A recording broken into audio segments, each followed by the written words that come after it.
Assalamualaikum warahmatullahi wabarakatuh. Nama saya Siti Samahani binti Haji Suradi. Saya berasal daripada Paik Usuk Muar, Johor.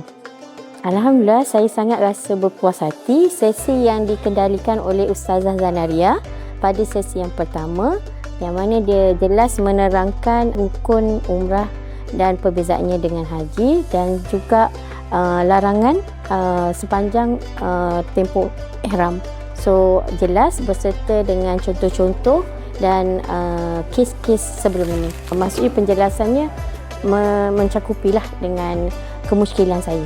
Harapan saya supaya bersediaan hati dan dipermudahkan perjalanan dalam mengerjakan umrah ni dari sebelum dan semasa mengerjakan umrah dan dapat menyelesaikan umrah dengan baik, memenuhi rukun umrah dan juga kembali semula dalam mengerjakan umrah dalam keadaan sihat dan sempurna semuanya, dan semua yang pergi juga pergi dan balik keadaan sihat dan dapat umrah yang mabrur, insya-Allah.